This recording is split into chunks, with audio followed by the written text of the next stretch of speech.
guys मेरो फेरि अर्को स्याम्पल आइसकेको छ टिकटक शपबाट अनि यो चाहिँ म अनबक्सिङ गर्न गइरहेछु के रहेछ हेरौँ है त यो चाहिँ 3 स्टेज नाइफ शार्पनर रहेछ यो चाहिँ जस्तै अब हजुरहरुको किचनमा अब नाइफ चाहिँ एकदमै भुत्ते सब्जीहरु काट्दा पनि अब राम्रोसँगले नकाट्ने भयो भने चाहिँ you guys can use this one which is called sharpener हजुरले यहाँ देख्न सक्नुहुन्छ म हजुरलाई यहाँ यसको नाम पनि देखाउने छु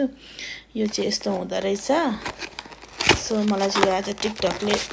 स्याम्पल पठाइदिएको थियो अनि त्यही भएर मैले यसको अनबक्सिङ भिडियो गर्दैछु त्यो भित्र चाहिँ यस्तो हुँदा रहेछ हजुरले देख्न सक्नुहुनेछ सो म यहाँ तल लिंक राख्दिन्छु मेरो ओरेन्ज कार्डमा सो यदि हजुरलाई मन पर्यो भने